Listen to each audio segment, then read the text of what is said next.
Wir freuen uns über die Anwesenden, die da sind, denn das ist das Interesse, was jetzt dir gilt, lieber Harald. Du hast gesagt, ich darf dich als Branchen-Dino vorstellen. Das hast du mir Darfst du. explizit erlaubt. Bei dir geht es jetzt um Motivation. Ich habe eben in der anderen Ankündigung gesagt, es gibt jetzt gleich ein Buffet. Dein Titel heißt ja auch, es kommt drauf an, für wen wir einfach alles ein Buffet anbieten müssen. Ob es jetzt ein Standard ist, ob es 0815 ist, ob es händlerspezifisch ist. Wir werden sehen. Und ich bin gespannt, was du uns jetzt mitgibst für deinen Vortrag. Danke. Hallo und Servus. Mein Name ist Harald Steindl, hört man wahrscheinlich an der Stimme. Ich komme aus Österreich, genau genommen aus Wien. Und ich möchte heute ein paar Worte verwenden über AV-Networking, Audio-Video oder primär Audio-Networking. Und zwar die ewig alte Frage, herstellerspezifisches Networking oder sogenannten Standard. Ich schreibe in Klammer Industriestandard, weil so richtig genormte Sachen gibt es ganz wenig. Ich muss eins vorausschicken, mein Name ist Steindl von der Audiotechnica. Voraus, das Folgende soll jetzt nicht eine Brandrede gegen Dante oder AES67 oder andere Vernetzungsstrukturen sein, ganz im Gegenteil. Die Audiotechnica bietet jetzt und auch in Zukunft Geräte mit Dante an. Wir sind nur der Meinung, dass vielleicht Dante und ähnliche Vernetzungstechnologien in der Audioinstallation, und darum soll es heute gehen, nicht immer das Ideale sind. Dante ist ein toller Standard, AES67, und Sie kennen vielleicht noch ein paar andere, die leisten wirklich Großes. Wir können hunderte Kanäle hin und her schicken, ja, ist eigentlich total unlimitiert. An ein Ziel, an viele Ziele, hin und her. Wir können das über bestehende IT-Infrastruktur schicken. Das heißt über Switches, über Router, über Glasfaserstrecken, sogar dezentral an andere Orte über Warnstrecken. Wir können es intern klocken, extern klocken, da gibt es ganz viele technische Details. Wir können es per Unicast schicken, per Multicast, Sie kennen das alles. Und Dante und AES67 wird von ganz vielen Herstellern gesprochen, ist es auch herstellerübergreifend. Trotzdem an dieser Stelle, es ist kein offener Standard, es hängt dahinter genau eine Firma hinter Dante, eine Firma Audinet aus Australien. Und das ist ein gewinnorientiertes Unternehmen natürlich. Das heißt, deren Aufgabe ist, möglichst viele Hersteller von ihrem Produkt zu überzeugen, wie jeder von seinem anderen Produkt. Das heißt, wir sollten uns da nicht der Illusion hingeben, dass das ein ach so offener Standard ist. Das ist absolut nicht der Fall. Anyway, und jetzt stelle ich einfach die provokante Frage, was ist, wenn wir alle diese Features, die ich gerade aufgezählt habe, wenn wir die überhaupt nicht brauchen? Weil unsere Systeme viel kleiner sind, weil sie zum Beispiel ein Hörsaal sind in einer Universität, weil sie ein Meetingraum sind.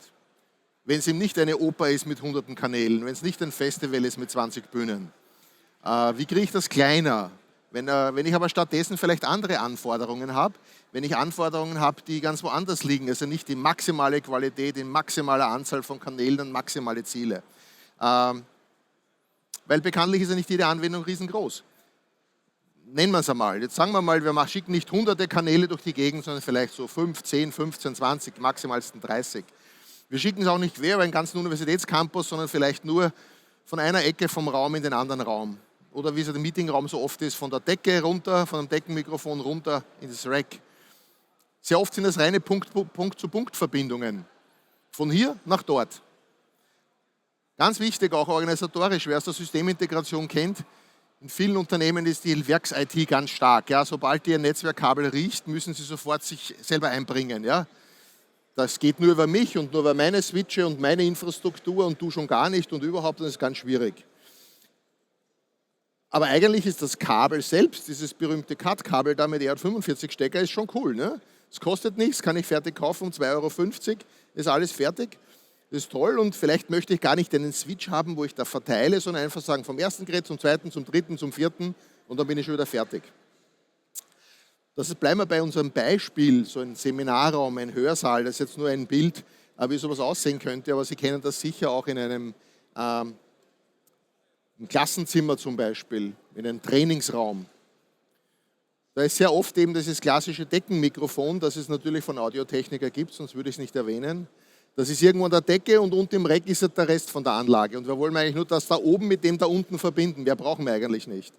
Und vielleicht, wenn der Raum größer ist, sind es zwei Mikrofone oder auch 3. Aber eigentlich, die Aufgabe ist eigentlich banal, aus technischer Sicht. Wenn wir es jetzt technisch sieht, wir haben pro Mikrofon, sage ich mal, 6 Kanäle. Wenn ich jetzt 2 Dreieckmikrofone habe, sind es halt 12 oder 18 Kanäle, das ist alles überschaubar. Und ganz klein im Verhältnis zu etwas, das sagt, wir können 500 oder 1000 Kanäle durch die Gegend schicken. Wenn wir Akustik-Echo-Canceling machen, weil wir zum Beispiel hybride Lehre machen und Zoom und Teams und wie das alles heißt, dann schickt man vielleicht noch ein Signal wieder zurück, vom Rack wieder rauf ans Mikrofon, weil dort oben ein DSP drinnen ist. Und dann wollen wir ein paar Steuerdaten austeilen und austauschen. Wenn wir so PTZ-Kameras haben, da wollen wir vielleicht das Mikrofon fragen, wo spricht gerade einer, sag mir bitte die Koordinaten. Ich will vielleicht Presets umschalten, wenn der untere Teil der Anlage ist, ein Preset-Wechsel soll auch das obere umschalten. Aber das ist alles nicht kompliziert. Und jetzt stelle ich einfach die ketzerische Frage, ob wir dafür ein Dante-Netzwerk brauchen. Ob wir dafür eine Lösung brauchen, die sagt, ich kann 1000 Kanäle an 100 Punkte gleichzeitig schicken. Das ist genauso, wenn ich frage, ich habe da ein kleines Paket zu transportieren und der Kollege kommt daher und sagt, ich habe einen super tollen Sattelschlepper für dich. Damit kannst du alles transportieren. Und ich sage, ich will nicht alles transportieren, ich will nur eine Schachtel transportieren. Und Audio-Technica hat sich diese Aufgabe gestellt und die hat den sogenannten AT-Link oder Audio-Technica-Link entwickelt. Und darum soll es heute ein bisschen gehen. Jetzt könnte der Techniker sagen, Audio-Technica-Link ist ein bidirektionales System zur latenzfreien Übertragung unkomprimierter Audio- und Steuersignale über eine Ethernet-kompatible passive Infrastruktur. Amerikaner würden sagen, quite a mouthful. Ne? Sagt genau gar nichts. Brechen wir es ein bisschen runter. Es soll einfach sein, es soll sicher sein und es soll kosteneffektiv sein. Man kann auch sagen günstig. Ja? Ich sage nicht billig, aber man kann sagen günstig. Denken Sie immer an die Schachtel und den Sattelschlepper. Wir brauchen kein riesiges IP-Netzwerk, wollen wir vielleicht gar nicht, wir wollen nur ein Point-to-Point haben. Das genügt. Wir wollen aber natürlich die Verkabelung, die jeder kennt, wollen wir verwenden. Also Cat5-Kabel, er hat 45 Stecker, geschirmt, alles nicht kein Hexenwerk. Wir sagen einfach als Designgrundlage, wir wollen so Daisy-Chaining, sage ich mal, meistens sind es nur 2, 3 Schachteln, vielleicht sollen es einmal 10 sein, aber das ist eher die Aufnahme. Also sicher nicht 20, 100, 1000, sondern nur ein paar halt. Wir wollen so Audiokanäle, eine Handvoll, 2 Handvoll, 3 Handvoll übertragen. So bei 20, 30 wird die Luft dann sehr dünn, aber das genügt schon. Aber dafür soll es uninteressant sein, ob es 10 Meter oder 50 Meter sein. Die berühmten maximal 100 Meter. Aber wie gesagt, meistens nur eine Handvoll Audiokanälen. Und dann wäre es nicht super, wenn sich das System automatisch konfigurieren würde, wenn ich keinen PC brauche zur Inbetriebnahme, wenn ich das einfach zusammenstecke. Das eine Gerät sagt, mich gibt's, das andere Gerät sagt, das freut mich aber, mich gibt's auch und das wäre es dann. Für die Insider von Audio-Technica, das ist keine neue Technologie, die ist 100.000-fach bewährt, das ist nämlich genau die Technologie, die wir seit mehr als 10 Jahren in den Konferenzsystemen von Audio-Technica verwenden. Wo die einzelnen delegierten Einheiten auch so durchverkabelt werden. Vergleichen wir das mit einem IP-basierten Audionetzwerk. Das ist technisch ungleich komplizierter. Ich sage nicht unlösbar, ich sage nur, es ist viel komplizierter. Ich muss LAN-Switche haben, der Techniker muss sich vielleicht mit Dante auskennen, Dante für der Zertifizierung, IT-Security und so weiter und so fort. Und das Allerwichtigste ist organisatorisch komplexer. Bei fast jedem Kunden habe ich nämlich den Haus-IT-Menschen mit am Tisch sitzen. Und das mit Verlaub gesagt beschleunigt selten die Projekte. Das macht es organisatorisch aufwendiger und aufwendiger heißt meistens für den Systemintegrator teurer. Und ich stelle weiterhin die ketzerische These auf, dass die wenigsten Integratoren eingeplant haben, dass mir der Haus-IT-Mensch zweimal versetzt, bis er mich beim 3. Mal endlich empfängt, um mir zu sagen, dass es völlig unmöglich ist. Heißt also teurer. Und dann dürfen wir nicht vergessen, dass Dante-Produkte auch ein bisschen mehr kosten wie Produkte, die kein Dante haben. Ich habe schon gesagt, Audinet ist eine Firma, die Geld verdienen will. Und das tun sie eigentlich auch. Ich sollte das wissen, mir gehören ein paar Aktien von Audinet, aber nur ein paar.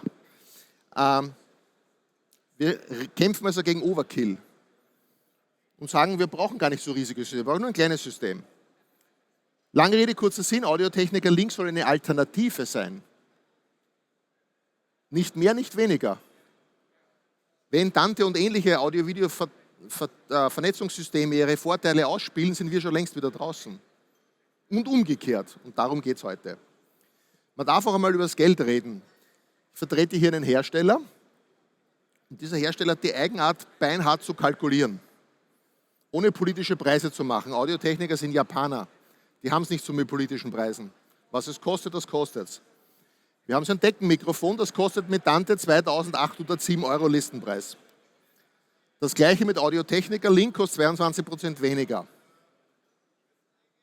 Das ist das gleiche Mikrofon, hat den gleichen Stecker. Einmal läuft Dante drüber, einmal läuft nicht Dante drüber. Wir haben einen kleinen Smart Mixer, der kostet so 2,390 €. Exakt der gleiche, nur ohne Dante-Schnittstelle kostet er 26% weniger. Wenn wir jetzt die beiden zusammenrechnen, ein DSP, ein Deckenmikrofon, Klassenzimmer, ist alleine der Unterschied mehr als 1200 € Listenpreis, nur dafür, dass wir über das gleiche Kabel was anderes schicken. Und die Reise ist noch nicht zu Ende. Wenn ich jetzt sage, so plus minus 500, 600 € mehr kosten, dann kann ich sagen, und wie ist denn das, wenn ich ein kleines Gerät habe? Dann kann ich sagen, ja, mit Audiotechniker Link kann ich einen kleinen DSP machen, der unter 1000 € kostet. Ganz ehrlich, das ist wirtschaftlich mit Dante nicht darstellbar. Soll ich eine Option für ein Produkt, das 900 € kostet, machen, die 600 € kostet? Also eine Option, die 60% vom Preis kostet? Das ist unklar. Wie wenn ich ein Auto hätte, wo die Ledersitze als Option 20.000 € kosten. Das funktioniert nicht. Wir skalieren also ein bisschen runter. Wir brauchen auf beiden Seiten ein bisschen Infrastruktur. Bei Link brauche ich einen Power Supply, bei Dante brauche ich einen PoE-Switch. Das sage ich einmal, plus minus kostet das gleiche Geld. Man kann es auch von der physischen Seite her sehen. Audiotechniker Link verwende ich innerhalb des Raumes und Dante verwende ich zum Beispiel, um die Räume untereinander zu vernetzen. Weil da brauche ich ja meine technische Infrastruktur, meine Switche, da brauche ich meine beliebig weit, an beliebig viele Ziele, beliebig viele Kanäle. Da spielt Dante seine Vorteile aus, aber im Klassenzimmer. Lange Rede, kurzer Sinn und ich möchte da schnell drüber gehen. Wir verwenden Stand heute für Audiotechniker Link 3 verschiedene Applikationen. Erstens, wir können unsere DSPs stacken. Wenn ein DSP zu klein ist, nehme ich einen zweiten und bügel die einfach durch. Schon gesagt, wir übertragen Steuerdaten und Audiodaten in beide Richtungen. Steuerdaten rauf und runter und Audiodaten auch rauf und runter. Wenn ich jetzt so ein klassisches System habe, teilbarer Besprechungsraum, ein DSP hier, verbinde die mit einem Kabel.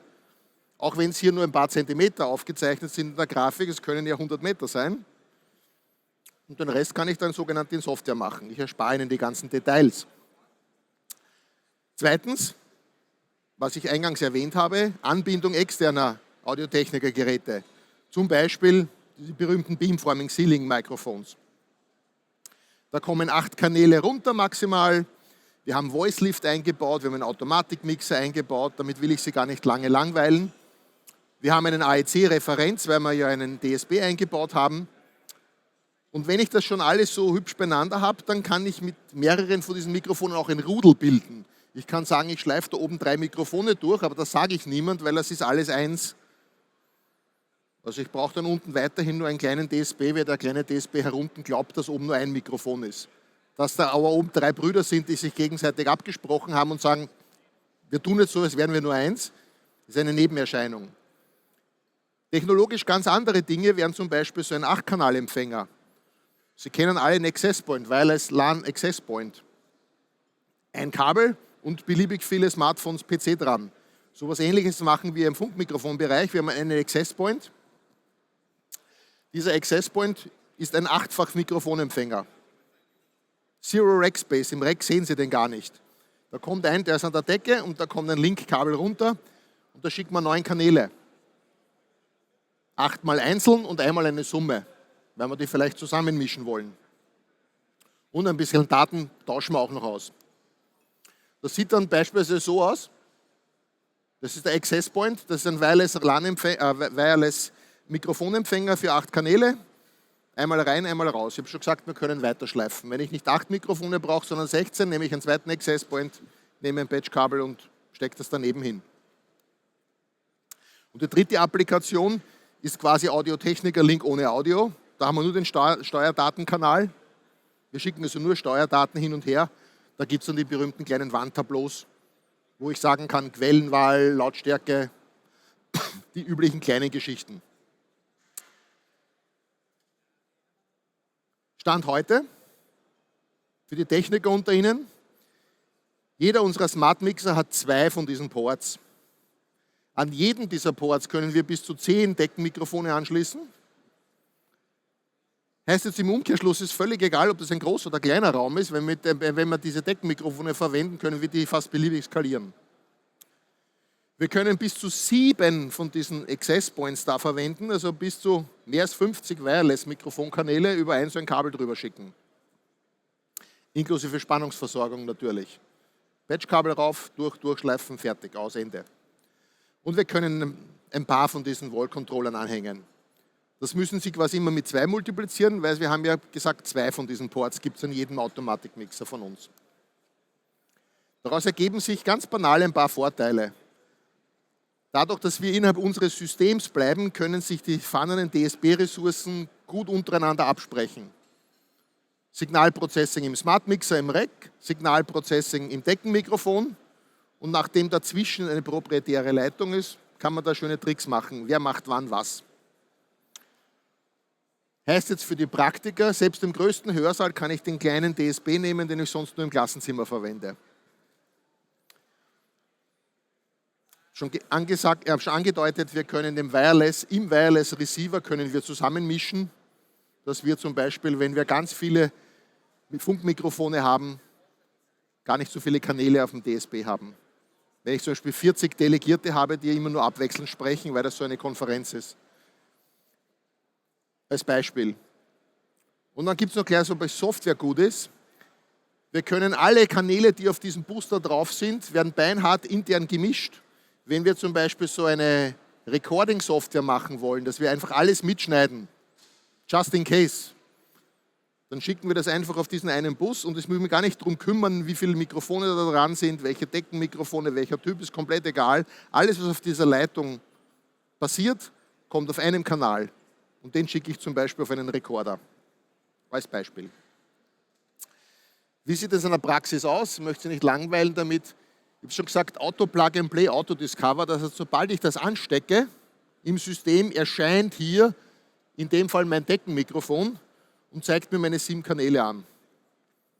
Das heißt, ich muss jetzt nicht verbinden, irgendwas, es erscheint einfach. Und wenn ich ein zweites Mikrofon anstecken würde, würde die Liste einfach länger werden. Sie sehen auch diesen All Mix A. Das ist der Kanal, wo sozusagen alles zusammengemischt wird. Das heißt, ich kann mir aussuchen, ob das jetzt beim Tante-fähigen Gerät, ob es ein Tante-Channel ist, ob es ein analoger Eingang ist, den ich hinten anstecke, oder ob es von diesem Audio-Techniker-Link daherkommt. So gesagt, wir haben ein bisschen Steuerdaten auch. Damit können wir uns selber die Arbeit vereinfachen. Mittlerweile hat jedes Gerät, das irgendwie smart ist, hat jedes Gerät auch irgendwelche Presets, Voreinstellungen. Und normalerweise müssen diese Presets alle einzeln aufgerufen werden. Oder ich habe andere Einschränkungen, dass diese Wandpaneele kann ich ja nicht ans Deckenmikrofon anschließen, sondern nur am Smart Mixer. Also Zubehörteile für Gerät A passen nur an Gerät A und nicht an Gerät B.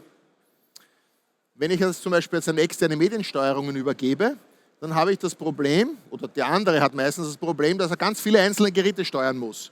Und ich muss ihm sagen, wenn das passiert, dann schickt mir bitte einen Preset Recall 5 an das eine Gerät und einen Preset Recall 2 an den anderen und bitte macht 2 Sekunden Abstand dazwischen und so weiter. Und wie gesagt, der Medientechnik mal, kannst du das nicht alles selber machen? Kannst du mir nicht sagen, ob jetzt Modus 1 oder Modus 2?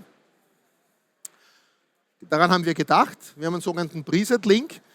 Das heißt, ich kann jetzt sagen, wenn auf einem Gerät ein Preset geändert wird, dann kann ich aussuchen, ob er das an andere rausschreit.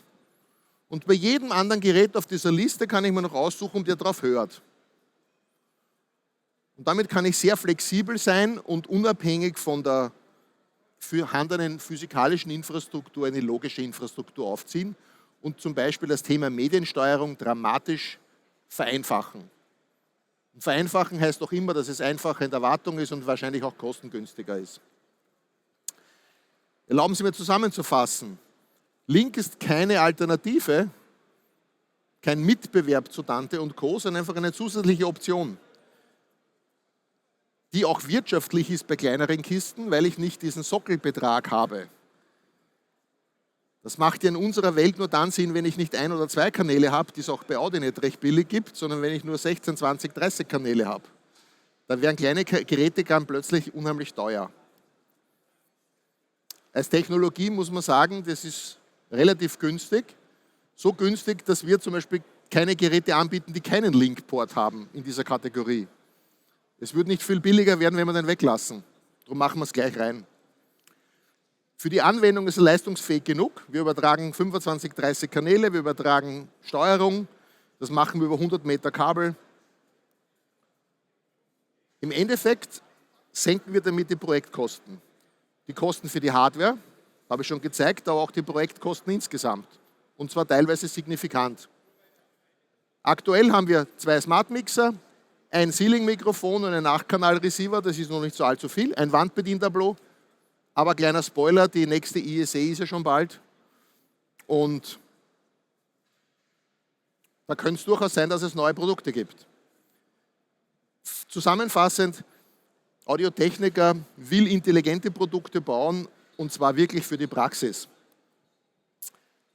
An dieser Stelle danke fürs Zuhören, danke für das Interesse und ja, Bestellungen dürfen Sie sofort abgeben und Fragen beantworte ich auch. Danke. Guck mal, von ganz alleine kriegst du deinen Applaus. Großartig. Du hast nicht ein einziges Mal gesagt. Bitte wie? Du hast nicht ein einziges Mal gesagt. Also oder gestockt Danke. oder irgendwas. Das ist mir so aufgefallen. Ich habe gedacht, das gibt es ja gar nicht. Ohne Punkt und Komma. Ganz schnell gesprochen. Vielen, vielen Dank, lieber Harald. Optionen anbieten. Deswegen habe ich vorhin gesagt, wir reden über ein Essen. Und du hast gerade noch mal gesagt zum Schluss, ja, es ist ein sowohl als auch, nicht ein entweder oder. Finde ich gut. Gut, gibt es Fragen, Hinweise, Echo aus dem Publikum? Und auch hier sage ich, es kann nicht sein. Kann man ja im Zweigespräch machen. Wo kann man dich sehen? Wo kann man mich sehen? Noch auf der Messe hier. Wo bist du? Ich bin fast die ganze Zeit am Audio-Technica Messestand. Der ist in der anderen Halle. 4.1. Gute Frage. 4. Gang links. Audio-Technica ist auch Partnerunternehmen sozusagen, oder nicht Partnerunternehmen, sondern Dienstleister, Preferred Partner bei den AV Solution Partnern. Korrekt. Darüber bist du hier auch in die Runde gekommen. Ja, du hast ganz viel über Motivation gesprochen und über Erwartungshaltungen. Das haben wir im Vorgespräch nochmal geklärt. Wie gehst du mit den verschiedenen Stakeholdern um? Muss man jetzt unterscheiden, was ist unsere Aufgabe als Hersteller? Ich bin als Herstellervertreter sicher auch Motivator, den Prozess zu versuchen zu optimieren, insofern, dass man die Stakeholder zusammenbringt. Ich habe mehrmals angesprochen im Bereich Education, das sind für uns so VIP-User. Fast jede Universität hat 50 Räume, 100 Räume, große Unis, auch in Deutschland und in Österreich, haben 500 Räume. Das ist 500 Mal Chance für eine AV-Integration, dort Systeme zu platzieren. Und diese AV-Super-User, die sind natürlich zu Recht anspruchsvoll.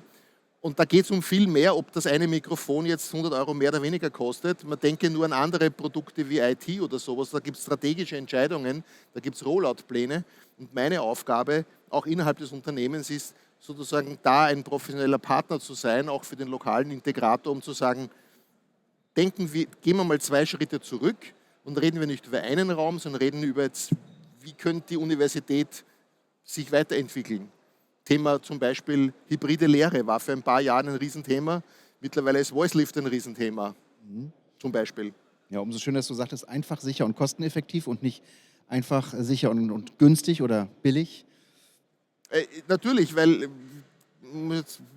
ich glaube, wir haben alle viel, das ist der Vorteil dieser Branche, wir haben alle viel Leidenschaft, aber trotzdem versuchen wir, unsere Familien damit zu ernähren, soll heißen, ja, es ist ein Geschäft und das darf man auch ansprechen. Wir sind ja auch nicht bei der Wohlfahrt. Ja. Also, vielen, vielen Dank für deinen Input.